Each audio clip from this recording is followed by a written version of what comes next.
Chers amis du PP, je crois qu'on est le 4 février et puis depuis à peu près une semaine, de nouveau, nous avons un temps particulièrement doux. Il doit faire 10-11 degrés et à l'instant, là on est le matin vers 11 heures.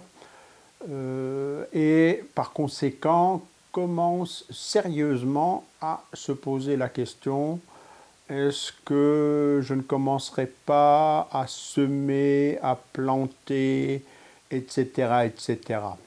Comme j'ai l'ambition un jour de réussir une vidéo courte, je ne vais pas déraper sur cette question que je traiterai à part.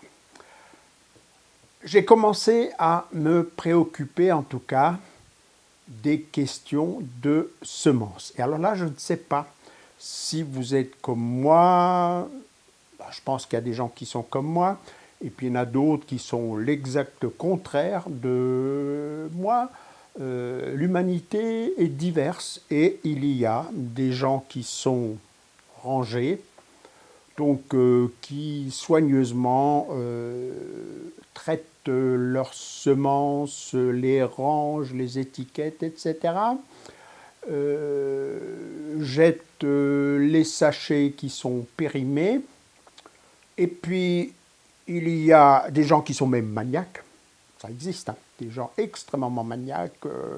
Non, ce sachet ouvert, il faut le jeter parce qu'il est ouvert.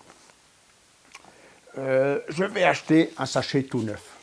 Alors, je ne montre pas volontairement pas les marques, vous le savez, aucun placement de produit dans la chaîne du potager du paresseux, tout ça a été acheté dans des jardineries, ça a été commandé sur Internet, etc. Donc si par hasard vous voyez une marque, sachez tout simplement que c'est ce que j'ai trouvé ce jour-là à tel endroit. Donc le maniaque qui n'utilise que des sachets tout neufs. Celui-là, je l'ai acheté hier parce que je suis tombé là sur une variété qui m'intéresse beaucoup. Et puis il y a le bordélique. Alors le bordélique absolument inimaginable. Je vais vous incruster pendant que je fais ce laïus les sachets de semences que j'ai en bas, peut-être une centaine, je ne les ai pas comptés, sans parler de toute une série de petites boîtes comme ça qui sont mes propres graines. Alors celle-là, Miracle, est étiquetée oignon violet 2017. J'ai beaucoup plus de petits flacons comme ça qui ne sont pas étiquetés du tout, voire en bas des fleurs, enfin des fruits très exactement, pas encore égrenés. Donc souvent je vois ce que c'est, laitue, chicorée, etc. Mais il est rare que l'étiquette qui précisait la variété soit encore attachée. Donc le bordel, je vous l'ai dit. Alors, deux ou trois choses donc à propos, si vous êtes plutôt du genre bordélique, mais même si vous n'êtes pas du genre bordélique, restez, vous allez apprendre peut-être une ou deux choses.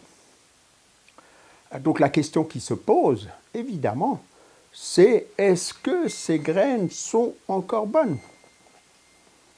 Voilà, celle-là, ce sachet ouvert, sachet ouvert laitue, sachet ouvert oignon, sachet ouvert rouge de Florence, rouge grenobloise, etc., etc. Jusqu'à quand ces graines sont-elles bonnes? Alors tout d'abord, sachez que le fait qu'un sachet soit ouvert fait rentrer de l'air, ce qui presque automatiquement va réduire la durée de vie, ou plus exactement la durée de survie, la longévité de ces graines. Même si dans le cas de certains semenciers qui mettent ça dans un sachet commercial parce qu'il y a une sorte de taille standard, vous voyez bien que tous les sachets ont à peu près la même taille, et à l'intérieur, mettre les graines dans un plus petit sachet plastifié, donc étanche. Alors là, si vous roulez bien comme je le fais, 3 fois, vous le comprimez pour qu'il y ait le minimum d'air. Vous le mettez dans votre sachet pour vous souvenir ce que c'est, et souvent, pour éviter que ça tombe, je mets un coup d'agrafe, ce qui est le cas ici. Tout ça étant dans mon garage qui reste frais, même en été, il ne devrait pas dépasser, il est enterré, donc il ne devrait pas dépasser 16, 17, 18 degrés. Et en hiver, il descend à 11, 12 degrés. Donc c'est au frais. Ce sont là les conditions optimales de conservation des semences. Pas optimales, hein. L'optimum, c'est de les congeler. Vous savez sans doute que la Banque mondiale de semences située dans le Svalbard, là-bas en haut, près du cercle polaire ou au-delà du cercle polaire, conserve les semences du monde entier en les congelant à moins 18. Donc si vous avez de la place dans votre congélateur, et si vous n'êtes pas un maniaque comme moi qui a des boîtes et des boîtes de sachets différents, mettez-les dans un tupperware au sec, et mettez-les donc dans votre congélateur. À défaut, un garage est mieux que ce bureau, par exemple, qui est chauffé à 20 degrés. À l'abri de l'air, c'est mieux qu'à l'air. Et donc, une fois ouvert, c'est moins bien qu'un sachet qui n'est pas ouvert, toutes choses égales par ailleurs. Voilà les quelques règles. Néanmoins, donc, si vous êtes comme moi, vous achetez des semences, vous en utilisez qu'une partie. Oui, on n'utilise qu'une partie. J'ai ici donc rouge grenobloise. Hein. Sachez 4 grammes. Sachez que les laitues ont un poids moyen de 1000 grammes qui oscille entre 1 et 2 grammes. Donc ce sachet de 4 grammes, c'était entre 2000 et 4000 graines. Alors sans doute comme moi, vous avez la main lourde et vous en mettez beaucoup plus qu'il n'en faudrait, mais imaginez que vous les mettez une graine tous les 10 cm dans l'espoir d'avoir ensuite une laitue tous les 30 cm. Calculez, mais vous aurez quelque chose avec ces 4000 graines, quelque chose comme de quoi semer 50 mètres ou 100 mètres. Alors bien entendu, on n'a pas ce doigté-là et on ne s'applique pas parce qu'on se dit, s'il y en a 10 qui sortent, les limaces, vous m'en bouffez 9, il en restera peut-être une. Et c'est un mauvais raisonnement parce que si les limaces vous en bouffent 9, il n'en restera pas une, il en restera 0. Mais donc vous aurez trop de graines si vous semez parcimonieusement. Moi je prépare souvent des plaques et donc même les laitues, je les sème graine à graine. Et donc j'ai tout le temps des tas de sachets ouverts. Alors ces graines d'un sachet ouvert, va-t-on les jeter parce qu'on est maniaque? Va-t-on tenter de les semer avec le risque que ça ne lève pas et on ne sait pas trop? Va-t-on se contenter de regarder la date qui est marquée dessus? Alors, en général, sur tout sachet, vous avez une date, je prends celui-là, 07-2023. Je prends celui-là, 01-27. Alors, des fois, vous n'aurez peut-être pas de chance. Voilà, celui-là. C'était pas marqué en bas, c'était marqué en haut. Mais comme en haut, j'ai arraché, et ben voilà, je ne sais pas quelle est la date de ce sachet. Donc des fois, vous connaissez la date, des fois, vous ne la connaissez pas. Sachez de toute façon que cette date n'est pas, comme on a pris l'habitude avec les yaourts, avec le lait, avec le soja et tout ça, on pense que c'est une DLC. Avant cette date, c'est bon. Pas du tout. Cette date est une date légalement obligatoire que le producteur, l'ensacheur très exactement de ces graines, doit mettre sur le sachet, indiquant à la répression des fraudes qu'il garde des échantillons de ces semences et qu'il les contrôle selon un protocole défini jusqu'à cette date. Donc chez les semenciers, le lot en question est gardé dans des chambres froides, dans les conditions optimum, et contrôlé jusqu'à cette date.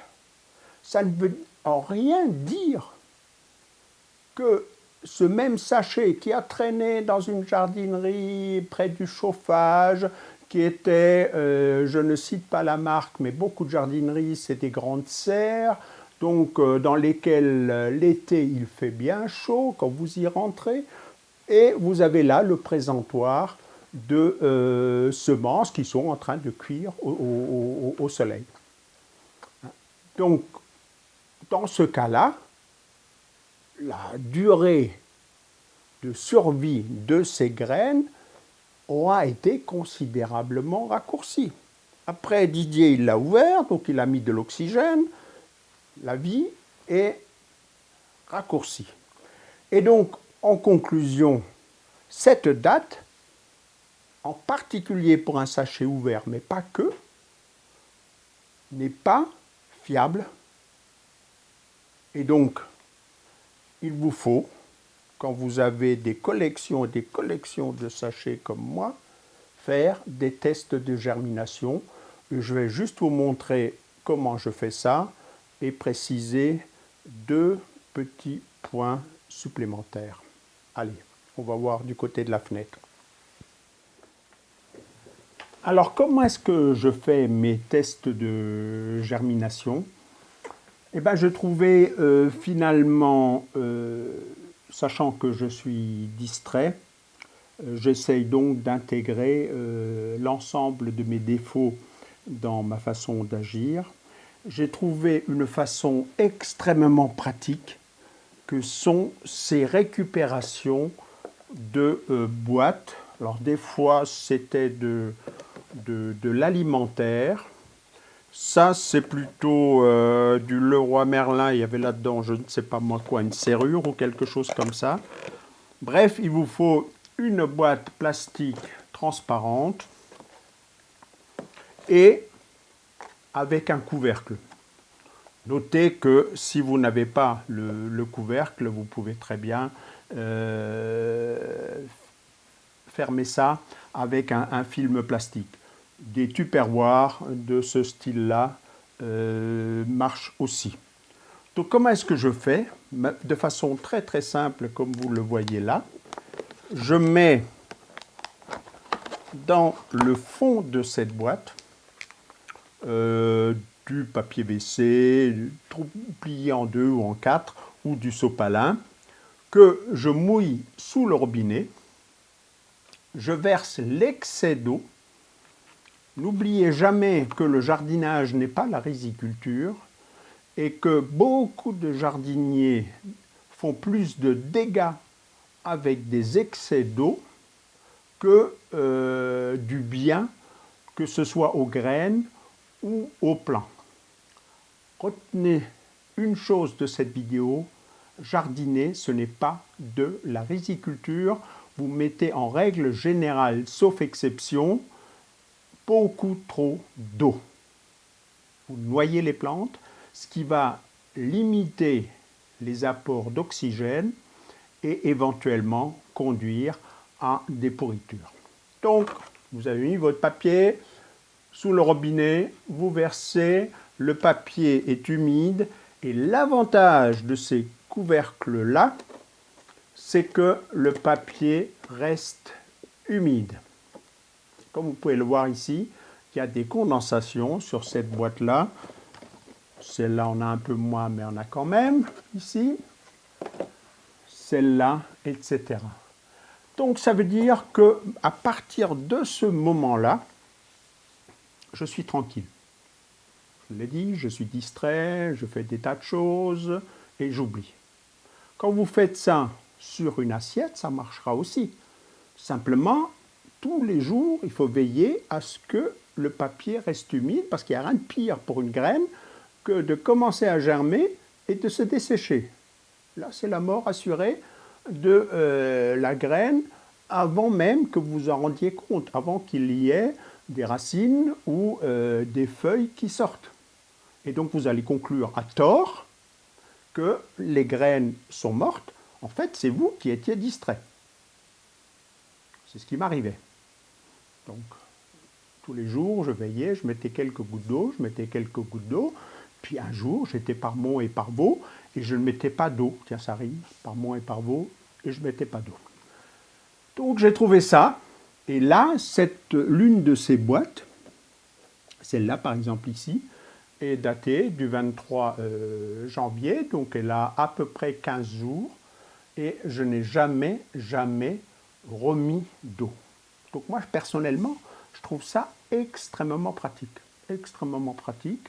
Faites ce que vous voulez, si vous voulez préférez les assiettes, si vous préférez le verre, si vous préférez la porcelaine, si vous préférez ceci, cela. Deuxième chose que je trouve extrêmement pratique, c'est quand j'ai des grandes boîtes comme ça, et ben, sur mon papier, je marque des zones, 1, 2, 3, 4, ce qui me permet de tester 4 sachets différents. J'ai qu'à noter sur un bout de papier ce que c'est. Et donc ici, vous avez, je vous filmerai en gros plan, une laitue grosse plombe paresseuse qui a très mal germé. Donc le sachet en question, il faut que je le retrouve. Je peux le balancer. La germination est très faible. Au milieu, une Batavia améliorée qui, elle est périmée. Je vous retrouverai la date et je l'incrusterai. Qui a assez bien germé, au moins 50%. Donc première leçon, c'est pas parce qu'une graine et la date est dépassée qu'elle ne germe plus. Même conservée comme je vous l'ai montré. L'extrême que j'ai eu, que je n'ai pas filmé, pas photographié, c'est là, il y a un mois, une graine de pois gourmand qui était datée 2013. 2013, hein, donc il a périmé depuis 10 ans, et qui a germé à 90%. Donc les maniaques gaspillent de l'argent. Ils jettent des graines qui marchent encore, juste parce que les dates sont dépassées. Là, par contre, j'ai un chou qui, lui, est périmé aussi, date dépassée, et qui, effectivement, ne semble pas germer. À droite, c'est quoi? Ah oui, c'est le radis. Là, c'est un radis particulier. J'avais oublié un sachet dans le jardin, posé, il a neigé dessus. Et donc, je me suis dit, est-ce que ces graines, je les assez rapidement, le lendemain, le surlendemain, récupérées, je les séchais. Et je me demandais, est-ce que ça germe encore ou pas? Il germe parfaitement. Donc, voilà ce que je voulais vous montrer. Avec donc 2 ou 3 possibilités. Des graines qui sont périmées, ça m'arrive assez souvent, qui germent encore. Donc quand je dis périmées, c'est date marquée sur le sachet dépassée. Et à l'inverse, et je le disais tout à l'heure, ce n'est pas parce que vous achetez des semences récentes, ou si vous avez des sachets qui n'ont pas atteint la date, que ça va germer. Je ne l'ai plus. Non, j'ai dû le foutre en l'air. Ah oui, c'était dans ces boîtes-là. J'ai fait un essai sur 2 variétés de laitue. J'avais 2 sachets, l'un date indiquée 2025, l'autre 2027, même variété. L'un a 0 germination et l'autre a très bien germé. Donc le 2025 était déjà, les graines étaient déjà mortes, alors qu'on n'est que début 2024. Donc vous voyez que ces histoires de date, ce n'est pas fiable du tout. L'extrême que j'ai eu, mais là c'est un accident, ça peut arriver. J'ai acheté l'an dernier une variété particulière de chou rouge qui m'intéressait beaucoup, un chou rouge extrêmement précoce. J'ai semé dans une plaque, parmi une dizaine de plaques que j'ai faites ce jour-là, et puis tout a levé sauf ce chou rouge. Même terreau, même traitement dans le même châssis, même arrosage, etc. J'ai eu un doute. Il restait encore la moitié du sachet, comme je vous le disais là. Il y a toujours beaucoup trop de graines dans les sachets, notamment quand on sème dans les pots une graine, une graine, une graine. J'ai refait un test de germination avec ces mêmes graines qui n'étaient pas du tout périmées. Elles sortaient du magasin et ça n'a pas germé. Donc ces graines neuves, c'était l'an dernier, date marquée dessus 2027. Donc on était 4 années avant la date limite indiquée sur le sachet. Et bien ces graines étaient foutues pour une raison ou une autre. Personnellement, mais c'est qu'une hypothèse, je pense que c'était une erreur dans certains traitements que peuvent subir des semences, y compris des semences bio. Donc que ce soit des semences bio ou éventuellement des semences conventionnelles marquées NT, non traitées, comprenez, sans traitement chimique, sans enrobage de pesticides, d'insecticides, de fongicides, comme le sont un certain nombre de semences commerciales, professionnelles, avec une pellicule rose bonbon, rose fluo autour. Ça, ce sont des traitements chimiques. Donc non traité, bio veut dire qu'il n'y a pas eu de traitement de cette nature.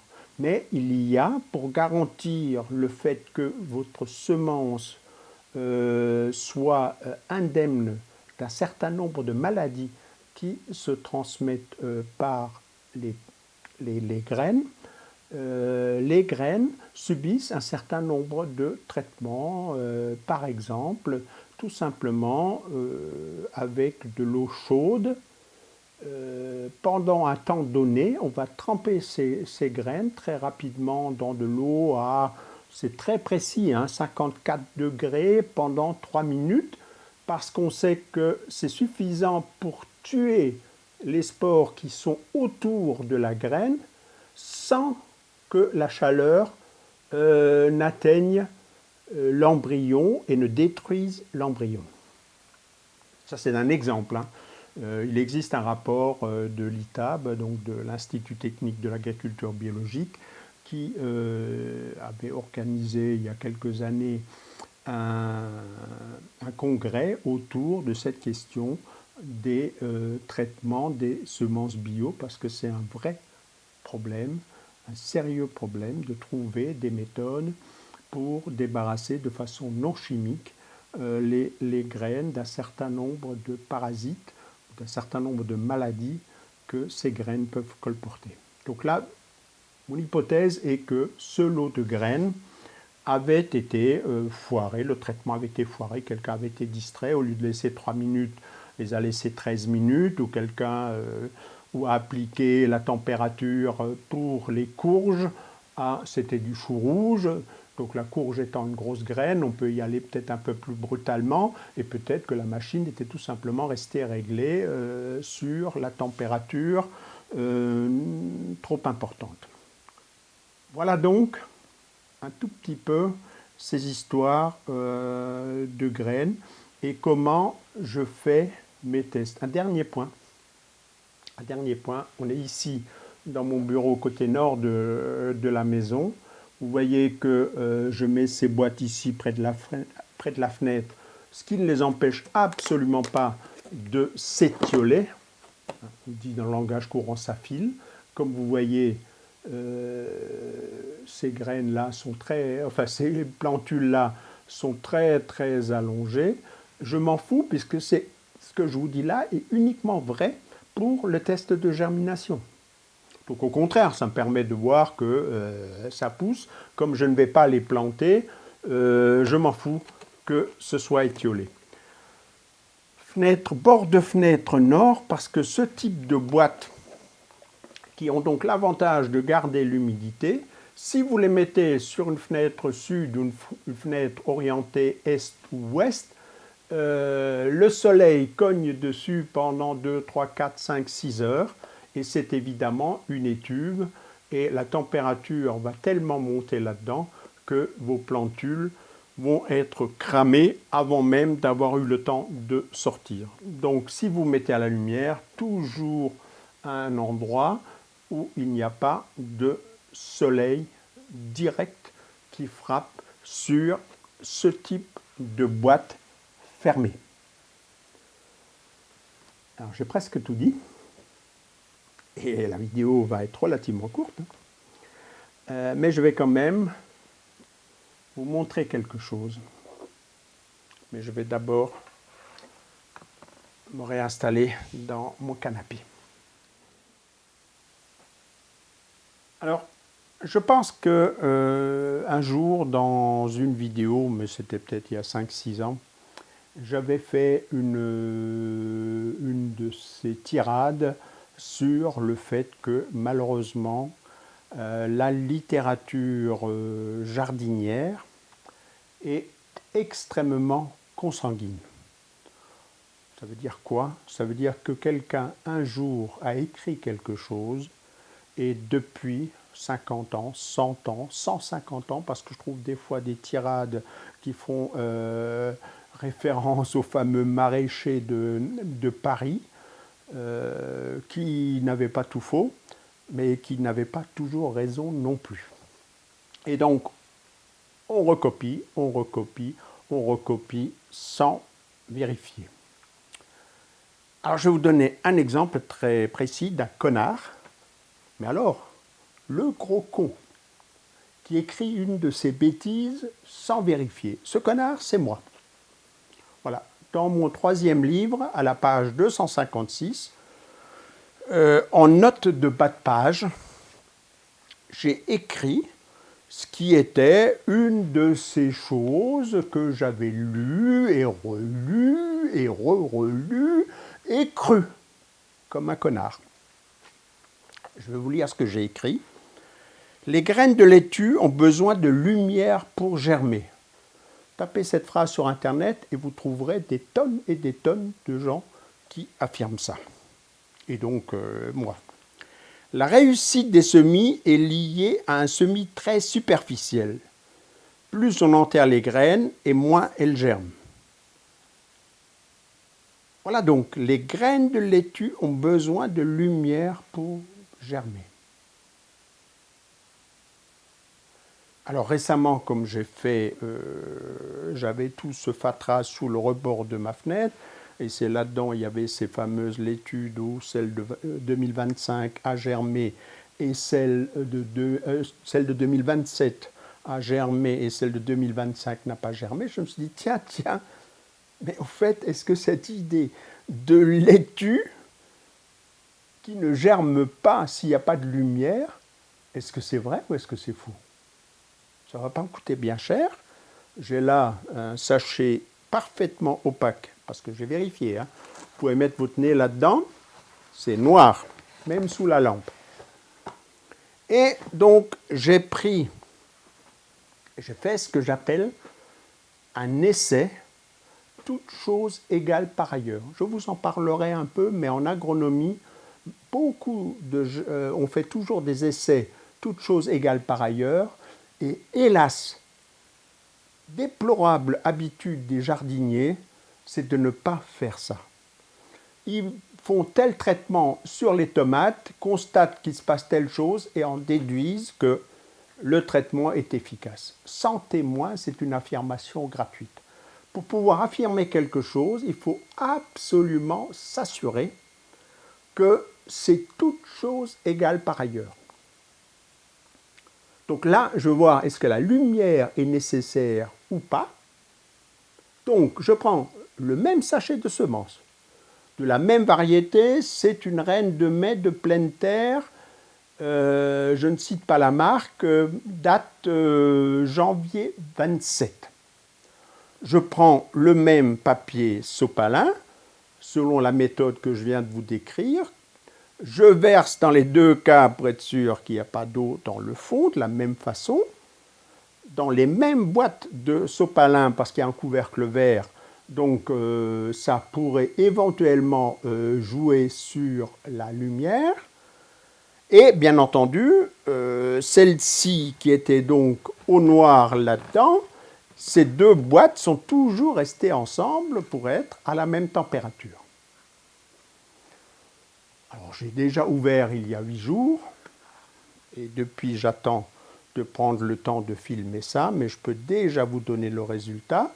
À la lumière, ces laitues ont germé presque à 100%, et comme vous pouvez le voir là, arrive au ras du couvercle, et à l'obscurité, ces laitues ont germé à quasiment 100%, et arrive au ras du couvercle. Simplement, ici, les feuilles sont extrêmement pâles parce que il n'y a pas de lumière et par conséquent, la chlorophylle s'est beaucoup moins développée. C'est exactement comme quand vous couvrez votre gazon avec une bâche opaque, il jaunit. Voilà.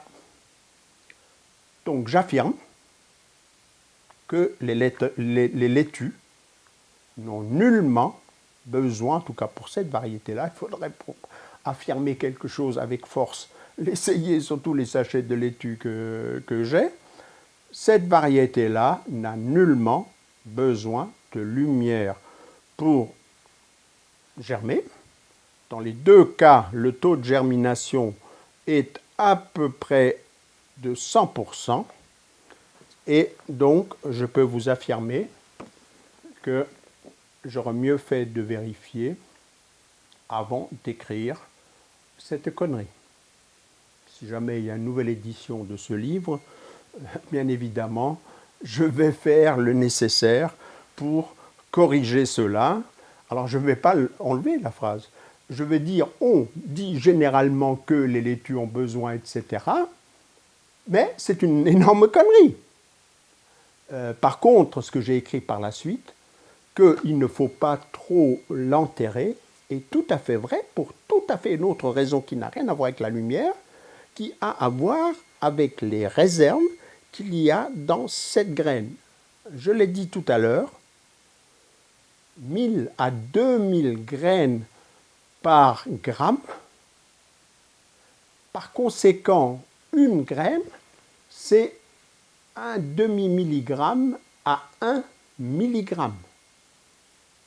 Donc vous imaginez qu'avec ça, vous avez une enveloppe, vous avez la petite plantule et vous avez les réserves probablement de l'amidon que la plante mère a mis là-dedans.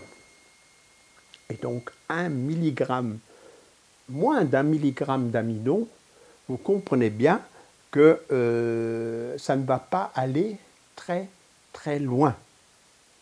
Donc il va falloir trouver un compromis entre l'enterrer juste assez pour que ce soit dans la partie du sol qui reste humide par le bas, notamment quand vous semez en fin d'été, quand le sol est sec en surface, mais pas trop profondément parce que sinon la plantule fera teuf teuf teuf, elle n'aura plus d'énergie pour aller jusqu'à la surface, contrairement à un gros haricot ou à un petit pois qui peuvent faire des germes comme ça, ou à une grosse patate qui va vous faire des germes qui filent d'ici jusqu'à la fenêtre et jusqu'en haut de la fenêtre.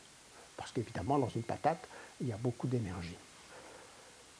Voilà donc, je vais en rester là. Mais voilà donc comment on peut sincèrement se tromper.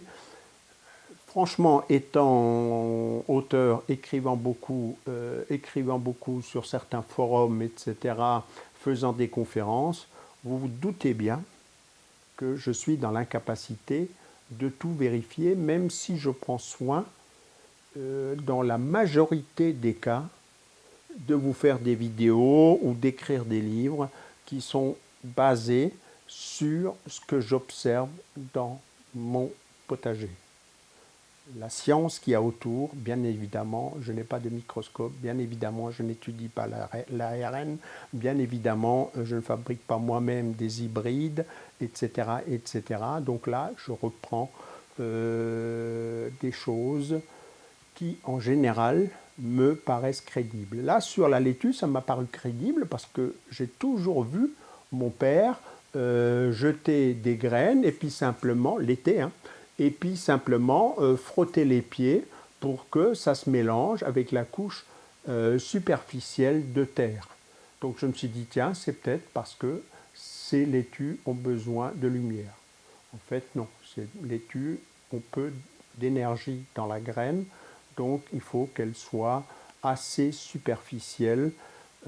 Il y a d'autres plantes où c'est la même chose, des graines extrêmement fines, je pense au basilic, je pense dans une certaine mesure, même si c'est moins net, à la roquette, et puis en horticulture, on a des graines extrêmement fines, les bégonias par exemple, etc. Voilà, je vais vous laisser avec ça. C'est peut-être pas aussi court que je le pensais, mais je progresse, je trouve. Hein. Vous m'en direz des nouvelles. Allez, ciao, à une prochaine. Il y a plein de choses là. Quand est-ce qu'on sème, la date de semis, l'état du potager après les périodes froides qu'on a eues, etc., etc. Ça va, j'espère, tenir le coup et tenir le rythme. Ciao, à une prochaine. Bon, non, pas ciao, j'étais un peu trop vite. Ces essais de germination m'ont rappelé quelque chose, une erreur que je vois assez souvent sur Internet, sur divers sites, quelque chose qui s'appelle la fonte des semis. Une maladie qui attaque les jeunes plantules. Alors, il y en a plusieurs, c'est tout un groupe de champignons parasites. Certains de ces champignons attaquent plutôt les racines, d'autres plutôt la petite tigelle. Et vous avez des plantules, une graine qui avait levé, qui avait commencé à germer. Vous voyez les deux premières feuilles cotylédonaires qui se sont formées. Et puis tout à coup, pardon, notamment en sol humide, patatras. Vous voyez la plantule qui flétrit.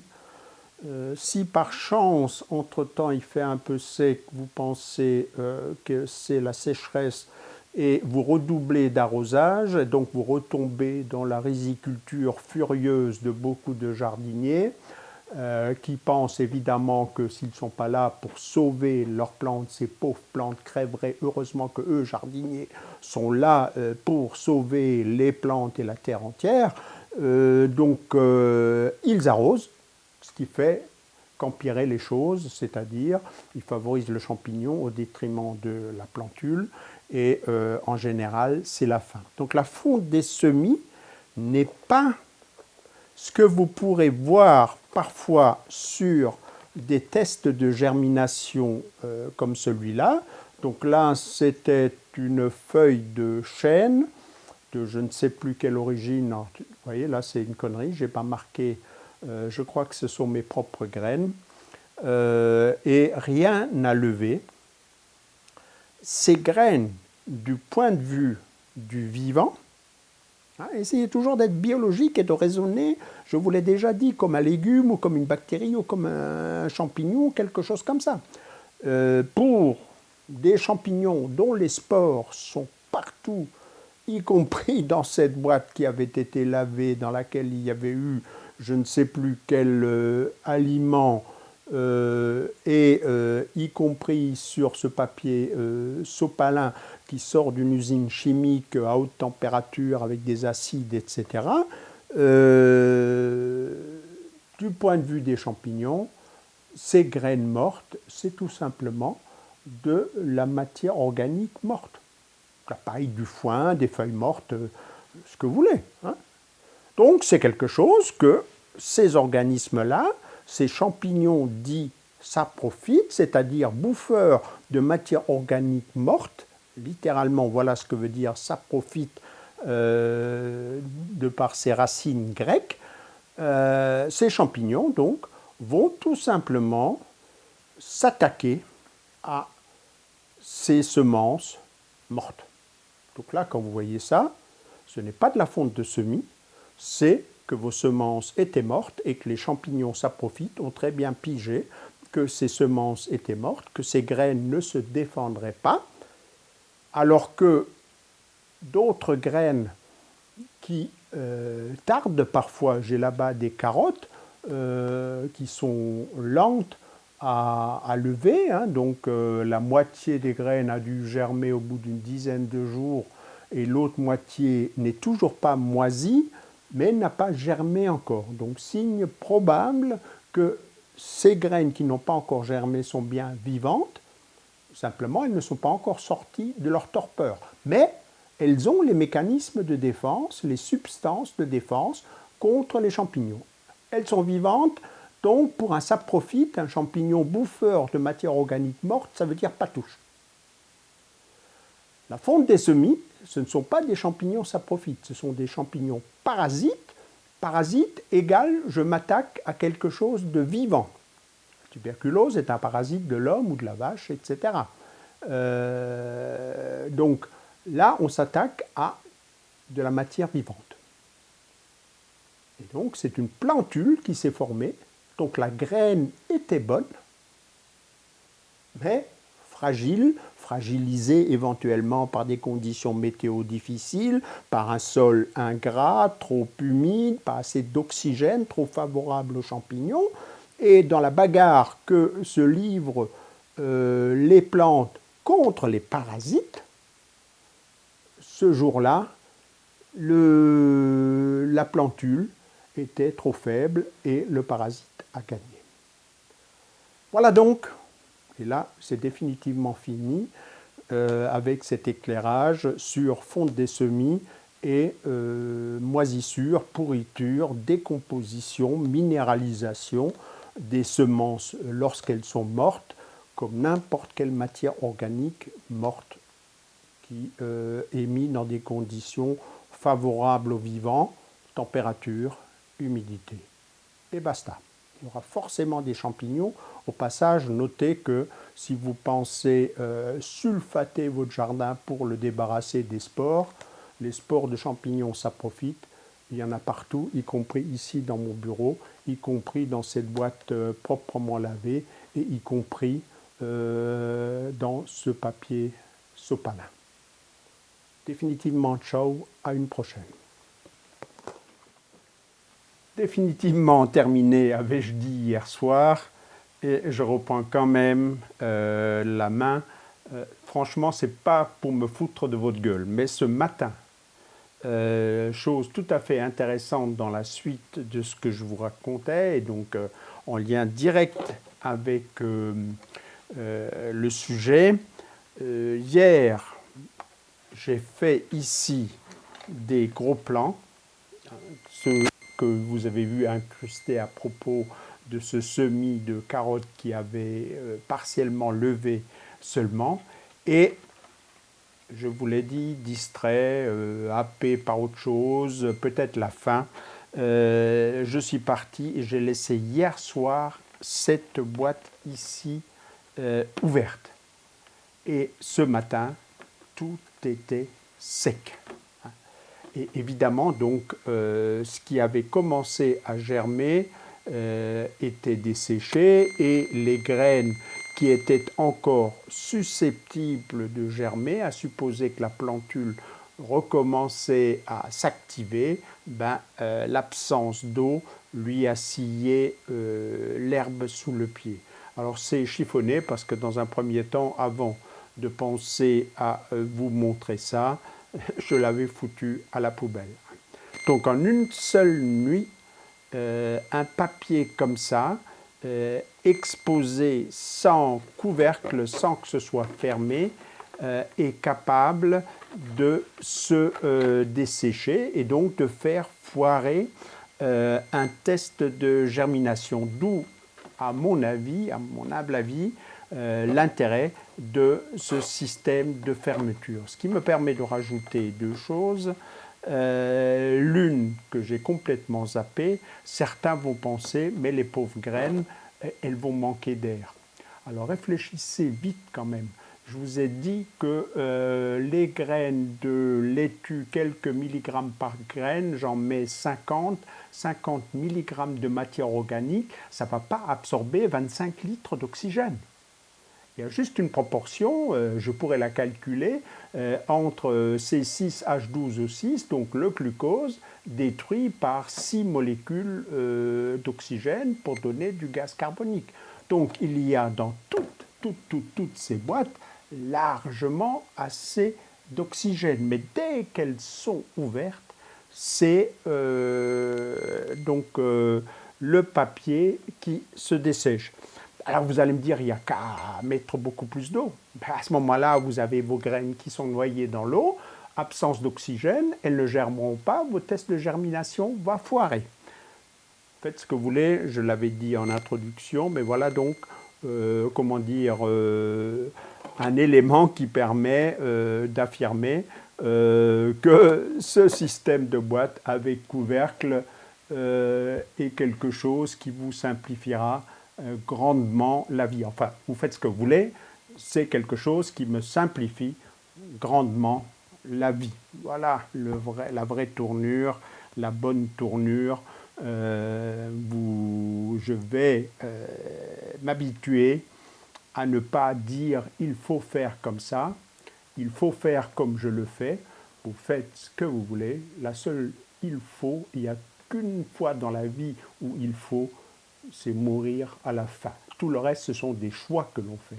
J'ai choisi de faire les boîtes et vous choisissez votre façon de faire. Et là, puisque le montage est en cours, ce sera définitivement la fin, bien que je vois qu'on est déjà à 40 minutes, donc c'est encore raté pour une vidéo courte. Ciao!